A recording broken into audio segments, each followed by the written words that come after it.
This podcast contains lots of swearing and violence, occasional use of the N-word, and other content that some people may find disturbing or offensive. There was a show at Pine Street, and it was, I think, Ken Miske and Kyle Brewster was their band, and it was called Machine. I tried not to go to skinhead shows, but it turned out to be this massive skinhead crazy thing. And they were like singing their crappy music and they were all rioting and shouting and stuff. And I remember being there and I had Doc Martens, the big thing to wear was Doc Martens. And I had a nice pair of Lady Docs that I'd bought. I was 16, I wasn't a big kid at all. And I remember them coming up to me, these girls, they were like in their probably 22 and like, why are you wearing white boots? Mind you, these are black leather boots. And I was like, they look black to me. But I remember sitting up on the stage because I was scared. I mean, there was a lot of them there and I was like trying to watch my back. But on the stage, there's the skinhead band. I remember trying to get out. They actually had to sneak me out of Pine Street because they'd kicked a bunch of skinheads out because they were fighting. They were outside chanting, kill the nigger. They were talking about me. I was this little black girl and that's what they were chanting, So the bouncers got worried and there was a group of people there that I knew and they put a trench coat over me and snuck me out to this car. The guy's car wouldn't start. He got out. I think the driver, he was actually like Chinese or Asian. He went out. They didn't want him. And I was in the back seat. I had two people on either side of me. There were skinhead bodies all over the car. They all had their straps. Their bodies were plastered onto the car. They got a bat. They were trying to hit the window and the guy's car wouldn't start. They broke the windows. Seriously, everybody in that car got like punched or hit except for me. Finally, the car started, thank God, and we drove across Burnside back downtown. I mean, those people really saved my life. This is a week before they killed Mulugeta Sarah. Okay, so this stuff was already brewing.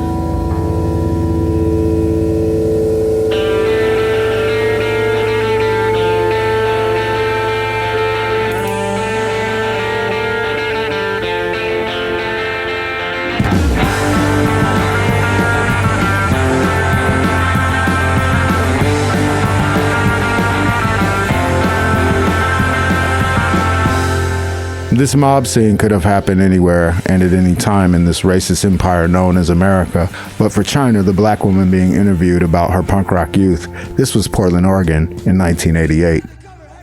Stories like China's, stories of violence at punk shows, and outright racism were pretty common here back then. In November of 1988, when China got hustled into that car, about 400,000 people lived here, and about 85% of them were white. The average cost of a single-family home was $76,000, though that would soon rise astronomically. Oregon's minimum wage in 1988 was $3.35. The average rent for a room at the time was around $100 a month. Pizza was $1 a slice. Young punk rockers in 1988 barely needed to work part-time to pay for a place to stay, or for a new pair of Lady Docs, which left a lot of time for hanging out. And the kids hung out downtown, which after 5 p.m. cleared out and was left to the hobos, the cops, drunks, drug dealers, street kids, punk rockers, and skinheads. At the time, Portland had a lot of skinheads. They were often working class kids who were attracted to the camaraderie, the stripped down uniform, the menacing look, and the simple rhetoric. A shaved head, a bomber jacket, combat boots, suspenders, working class pride, and an embracing of violence. By the late 1980s, white supremacists started recruiting this local population and Portland became referred to as Skin City, a haven for racist youth. Skinheads roamed downtown, northwest, and southeast Portland unhindered in a drug and alcohol enhanced search for targets. Gays, men who did not fit masculine standards, interracial couples, lone punks, immigrants, indigenous people, and black Portlanders all fit the bill. Anyone who attended a local punk or even rock show in the 80s knew that they might encounter violence at the hands of these bullies. The risk of violence was the price to pay for music fans in order to access the scene that kept their souls alive in the grim little city known to punks in those days as Doomtown. Then, late one night in November 1988, racist skinheads attacked a group of Ethiopian immigrants as they chatted in a car outside their apartment building in the southeast working-class Kearns neighborhood. 28-year-old Mulugeta Sarah got out of the car to fight with his friends against the Boneheads and went down under a baseball bat and multiple kicks from his 3 assailants who left him for dead. 3 young men, ages 19, 23, and 24, were his executioners. They were not outside agitators. They were a punk rocker, a homecoming king with substance use issues, and a street kid. They were restless, homegrown racists, itching for a fight on a Saturday night, egged on by their girlfriends and drunk on hate. It Did Happen Here tells the story of an unlikely collaboration between groups of activists, immigrants, militant youth, and queer organizers who used a diversity of tactics to confront blatant white supremacy. I'm Mike Crenshaw. And I'm Celina Flores. This is the story of how, 30 years ago, neo-Nazis were chased off the streets of the Rose City. This is a people's history, not an academic research project, but the lived experiences of how people here became actively anti-fascist. So let's go back to the 1980s punk scene, a place frequented by underage kids looking for an edge to test ourselves in the streets, a place where we could feel alive in the years of Reaganomics.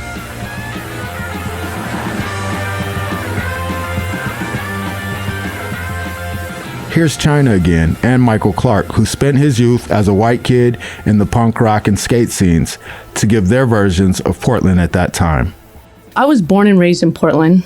I grew up first in North and Northeast Portland, and that was actually our black neighborhood. My mom moved us downtown to go to school. Downtown was a totally different story. The Greyhound station used to be on the other side of town, and they had the Wall, which was on the backside of the courthouse, and 13 years old, you could buy any drug known to mankind there. Portland was smaller. I remember when they were building Pioneer Square. Before Pioneer Square, there was a place called The Wall that people used to hang out on. This is way back, even in the 70s. Portland was such a small-time city that the best place for kids to hang out those days was literally a stone wall in downtown Portland, where people bought drugs, took drugs, checked out each other's outfits, listened to the newest hardcore tape on a crappy boombox, and met up. Nowadays, downtowns are privatized, enclosed, curated, and policed. The Wall in downtown Portland back then was an unofficial public space, the free square on the Monopoly board, where all types of downtown misfits gathered. Everybody was intermixed, and it was really interesting. There was definitely hierarchies. We had like the 80s rockers, right? Total death metal guys, cliques of that, lots of punk rockers. And at the time, 86, 87, the only skinheads that I knew of were white power skinheads. When I started to be involved downtown, there was a lot of street kids. There was like the rockers, there was punk rockers, skins, and different kind of people, but a lot of people just hung out together. If you ask the punks and skins at the time what kind of music they listened to, you might hear, to paraphrase the Blues Brothers, we like both kinds of music, punk and metal. The nascent local thrash scenes with bands like Wehrmacht or Dead Conspiracy comfortably shared bills with local punk bands like Poison Idea and national metal acts like Slayer. Either way, between 1985 and 1990, you could pretty much count on Nazi skins showing up at most underground rock shows. I knew skinheads from being out at shows and from being in the punk rock skate scene. Everything I knew about them at the time was that everywhere they went, there was trouble, that you better have friends with you if you were going to run into them. And it was definitely violent wherever they were. My personal experiences with them, 13, 14, new pair of docks, walking down Woodstock Boulevard, and 2 carloads of guys pull up, hey, little, yelling at me, give up the boots, and getting chased through Southeast Portland. Also, gangs were really big. I went to Madison and Grant high schools, so we had a lot of diversity, Bloods, Crips, different Hispanic gangs, Asian gangs, and a lot of guns and a lot of violence. Violence isn't new to this formerly sleepy little city at the confluence of the Willamette and Columbia rivers. At the dawn of the 20th century, Portland was one of the most dangerous port cities on the West Coast.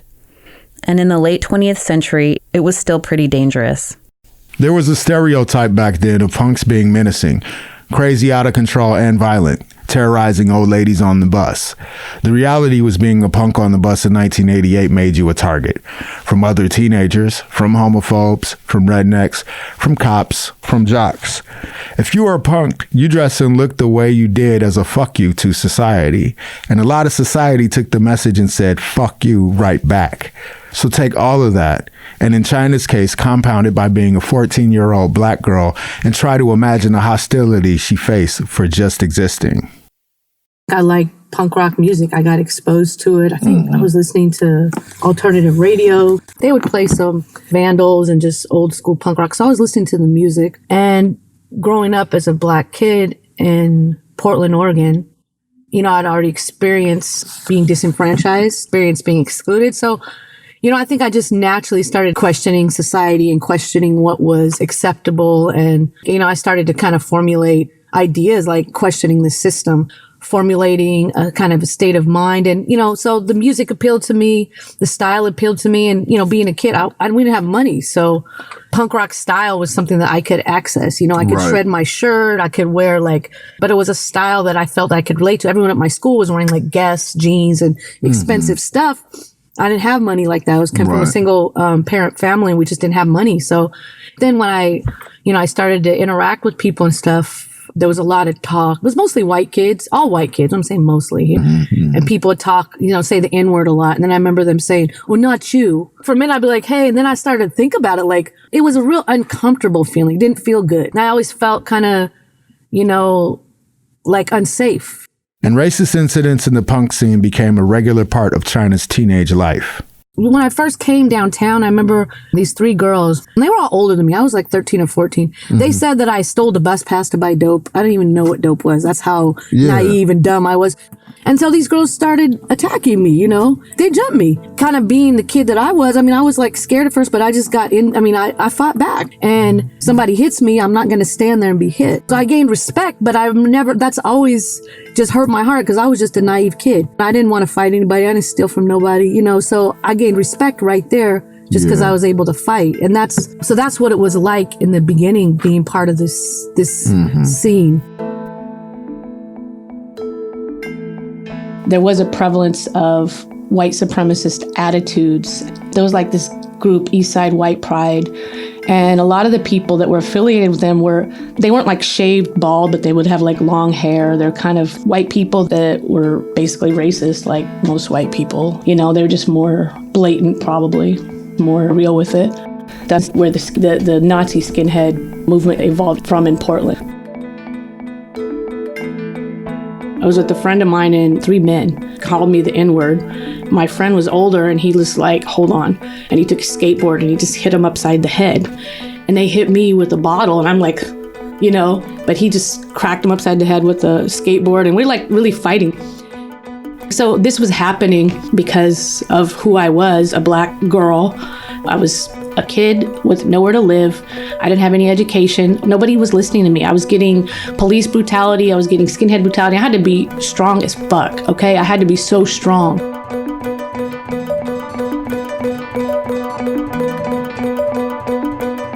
I grew up in the Portland area. I spent a lot of my youth tearing around downtown, skateboarding, and was involved in the punk rock scene, especially from 85, 86 on.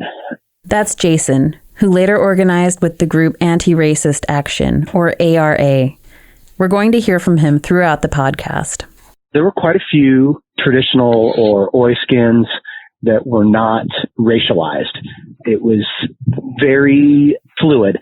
Oi, or traditional skinheads, is a classification that comes out of the UK skinhead scene. As the skinhead scene became more partisan, communists and anarchists on the left, fascists on the right, traditional skins tried to take the middle path. They were class-conscious and nationalistic, but otherwise apolitical. As fascist violence increased, this middle path became increasingly untenable. Some of them went white power. Some of them on the fringes or still hung out but didn't get quite as involved. Other people were wearing crossed out swastikas, but they all still knew each other. They were still part of this loose fabric. I was still just a punk kid going to shows, and didn't know a whole lot of those people personally. I'd met a few through going to treatment and aftercare programs and what like that as a teenager, and then witnessing them becoming racialized. They definitely started to make a presence at shows, and there would be confrontations between skinheads that had become white power and those that were still on the fringes, and like, you better, figure it out, or get in line, or don't show up with that crossed out swastika next time I see you. But nothing had really moved too rapidly. And then there was beating of a guy downtown, an Asian man, and there was a few other incidents that happened, and it just started getting worse and worse.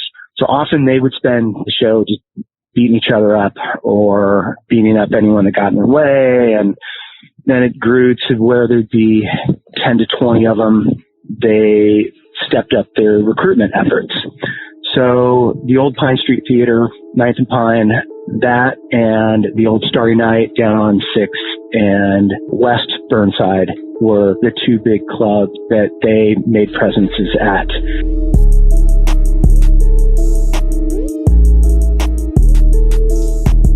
The Asian man Jason mentions was 27-year-old Singapore native Hak Sing Sam Chin. In March of 1988, 3 skinheads harassed him and his family outside a downtown restaurant, yelling, "Get out of the country." An anti-immigrant taught that we still hear today from Proud Boys and other racists. Chin stood his ground and was not severely hurt. But in a news article from May of 1988, the city of Portland's refugee coordinator dismissed the attack on Chin, saying racist skinheads were not a threat to Portland's immigrant populations. Over and over, people who survive attacks have called for redress, only to have the experiences be brushed off as isolated incidents. The pattern where police and city government ignore lived experiences of marginalized people creates an environment in which skinheads in the 80s and racists today are able to have space and power. This pattern of downplaying racist attacks in Portland reflects the deep white supremacy at the roots of the city and of the nation. Here's Joran, another white punk kid from Portland who became part of anti-racist action. The big impact was going to shows, which first of all were significantly fewer back then. So, we were pretty excited if we had a good show to go to once a month. Pine Street Theater was one of the main venues that we would go see, either local or touring bands. My recollection was it was always kind of scary. Early on, I have less of a recollection of political orientation being as much of an issue. We didn't really think of them as boneheads or Nazi skinheads. They were just skinheads, and they were typically bigger. They were often older, and they were bullies. One of the elements was like, were they going to ask us what size our shoes were? I remember being probably 14 or 15 years old and being outside Satyricon in Old Town and seeing a kid get curbed for his boots. Kind of from that point on, was always terrified that something like that could happen to anyone. To give a little more perspective on how skinheads impacted the local scene, here's a letter to the editor sent in May of 1988 to Willamette Week, Portland's alternative news weekly. Skins do a lot of their gathering at concerts and shows where they intimidate everyone from the door person to the kids watching the performance. They travel and fight in packs. It's hard for even the largest door person or bouncer to repel 20 skins who descend on the door at once, demanding to be let in for lower prices, or ignoring the fact that they've been 86'd from a venue for causing violence in the past. In the pit at hardcore shows, male skins gang up on individuals who looked at them funny and slash innocent people with their spiked rings. Female skins beat up girls in the bathroom at Pine Street Theater with no provocation whatsoever. The skinheads drink outside the venues where there are shows, increasing the need for paid security outside, as well as inside the club. They carry baseball bats with swastikas on them, knives, brass knuckles, etc. How can a club owner or employee ever criticize one skinhead without the fear of having all the establishment's windows broken by the gang? You can't throw out one violent skinhead without incurring the wrath and retribution of all the skinheads. Before almost every hardcore show, rumors ran rampant about who or what the Skins are going up against on this particular night. I have heard them threatening people who dared to stand up to them, that they would kill them next time they encountered them on the street. No matter how hollow these threats may turn out to be, it's terrifying to the lone individual who actually does see Skins on the street every day. The escalation of the number of skinheads in Portland in the last 2 years is absolutely staggering. It's amazing how cool it has become to dress in a bomber jacket and boots, purchase a Screwdriver t-shirt and a few albums. I've lost count of how many kids I've seen shave their heads and adopt the uniform in just the past few months. I cannot believe that they are all ignorant of the political beliefs that go along with the outfit, and it seems likely that at least some of them will be joining their lookalikes in gang-type intimidation in the future. Please do not print my name or address. If you publish this letter, just sign me intimidated.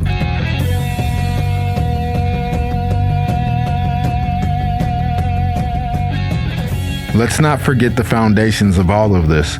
Oregon's history as a state deliberately constructed by its settler founders as a Protestant white homeland. Despite the strong presence of the city's militant left-wing culture, Portland was still an overgrown backwoods town full of rednecks and racist cops, where white supremacy was, and still is, upheld by decree, vigilante violence, and institutionalized oppression. Portland is also geographically isolated. San Francisco is a 12-hour drive. Seattle is 4 hours away. At the time, plane tickets were expensive and everyone had a crappy car, and bus travel was excruciating. As a result, Portland has tended to turn inward and developed a vibrant and unique alternative culture. In the late 70s and early 80s, the first wave of punk swept through Portland, giving us the Wipers, who rose to national prominence, fronted by a lead singer and lyricist, Greg Sage, a gay man. Fred and Tootie Cole from the Rats and later Dead Moon grew out of the 1960s hippie and anti-war countercultures. A pair of teenage sisters led the band The Neo Boys. Portland's original punk scene, like a lot of early punk scenes in the U.S., was experimental, home to queer people and women who offset cliches, weirdos who brought an art vibe, self-described mutants, and other folks who didn't fit in with mainstream culture. By the mid-1980s, many of these original punks supported the scene off the stage. They worked at record stores, designed posters, established and staffed 21 and over punk venues like Satyricon and Blue Gallery, and DJ'd late-night radio shows. It was quite a different scene by the mid-80s. Years of the Reagan administration's vicious policies against the poor, the mentally ill, and single moms, among others, along with the rise of the Christian right, sharpened tensions.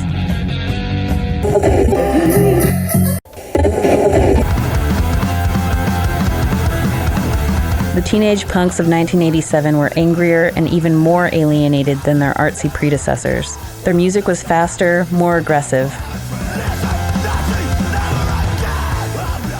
Poison Idea, a local band who formed in 1980, specialized in alienation, nihilism, and self-destruction. They played with blistering speed and rabid intensity. In the mid-80s, they were the only local band that mattered, the kings of Portland punk.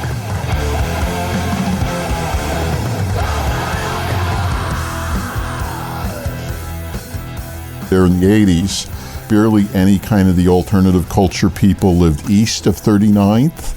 You could be an artist. You could live on a few $100s a month. And that was a lot of the reason for the vibrancy of the scene. There was some space and latitude.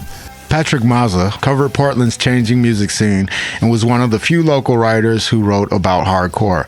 Mazza was a white activist and journalist in his 30s during the late 80s. He wrote a music column for a left-wing newspaper that was published and edited by his late brother Dave, called the Portland Alliance.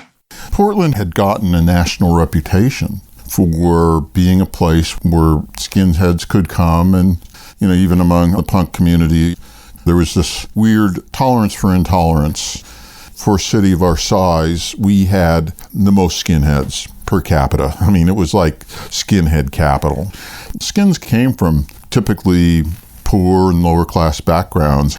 They were not prosperous people, so a lot of young white people who felt vulnerable joined for common defense. We know the history of Oregon the Klan history of the 20s, the bar on black people living in Oregon. So that kind of racist white undercurrent was still there, and so they could kind of mesh in, with the rest of the working class, and they came in and did indoctrination. The Aryan nations people came in and said, well, you know why you're all screwed up. It's all those blacks and Jews. It's all those people taking your jobs, and it's not your fault. And so you got an increasing ideological element to it. They were beating up on black people, beating up on gays. This was going on for a number of years. One of the punks indoctrinated by Nazi organizers was a former street kid named Ken Miske, also known as Ken Death. Ken Death was a charismatic musician in Portland's hardcore scene who worked a security job at punk venues. We mentioned his band at the beginning of this episode when China escaped the mob of racists. By 1988, when Ken was 24, he was running with the skinhead crew, East Side White Pride. Ken Miske was a visceral guy who was violent. That's what got him to be security chief at Monkey Productions at Pine Street Theater. The first I saw Ken Miske was in this short that Gus Van Sant had done that he showed at an event with William Burroughs. It was quite a night. It was an amazing night. Then my next encounters was when I became a music columnist for Portland Alliance. In 1986, Patrick helped organize a benefit show at the Pine Street Theater to raise funds to support closing the Hanford nuclear waste dump on the Columbia River. We decided to, stage this benefit at Pine Street. The people at Monkey Productions who were running Pine Street at the time said, you better get good security. We really didn't know what was coming at us. Originally, it was supposed to be MDC, it stands for Millions of Dead Cops, BGK from Netherlands, and Cheetah Chrome from Italy. Cheetah Chrome is a punk guitarist who was most known for playing in the Dead Boys. The band from Italy that played this show was actually called Cheetah Chrome Motherfuckers. When Mazza says Cheetah Chrome, he means Cheetah Chrome Motherfuckers, the band. As the rumblings about the show got into the air, MDC said, no, we're not going to come. Night of the show, the skinheads turned up in large numbers, 60 or something like that. Ken Miske, Ken Death, who was security chief for Monkey, he let some of his friends in. Our person working the door let some of them in. They get their baseball bats at the door. When Cheetah Chrome opened, they started Sieg Heiling. The lead singer for Cheetah Chrome said, we're not going to play. Our fathers died fighting your kind of scum. We're not going to play for you. All of a sudden, the entire floor disintegrates into little clustering, arguing groups of people arguing with the skinheads. This was 1986. This is my Portland Alliance column. The next day, I was told that a number of local bands are going to do the same as Cheetah Chrome, refuse to play when people are pulling Nazi crap in the audience. We spent the next couple of days with band members. Antonio of Cheetah Chrome told me that even though the group didn't get to play, it was the best show they ever had. Cheetah Chrome wants something beyond music, he said. They want communication with the audience and something that will change people's lives. They gave people some inspiration to stand up. That did not set off the wave against the Nazis. It took the killing of Mulligay to Syrah to do that.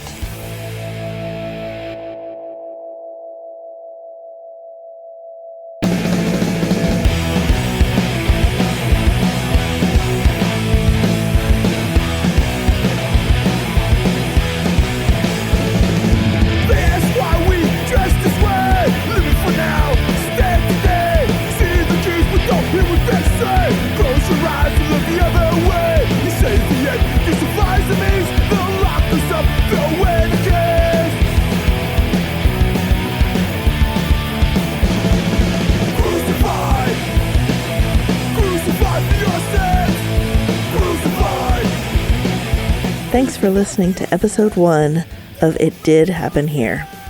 To learn more about Portland's racist roots, watch Walida and Maurice's presentation, Why Aren't There More Black People in Oregon? A Hidden History. You can find the link for that and more content like show notes and transcripts at our website, itdidhappenherepodcast.com. Interviews for this episode were by Barbara Bernstein, Celina Flores, Erin Yanke, and Mike Crenshaw. Your hosts were Mike Crenshaw and Celina Flores. It Did Happen Here is produced by Mike, Celina, and me, Erin Yanke. Our next episode tells of events that led to the brutal murder of Mulugeta Sarah. Thanks to the bands for the music. Thanks to the participants for sharing their stories and experiences. Thanks to the Marla Davis Fund, KBOO Community Radio, and to the rest of our production team. Icky, Julie Perini, Marat Cackley Hughes, and Mo Bowstern. And thank you for listening.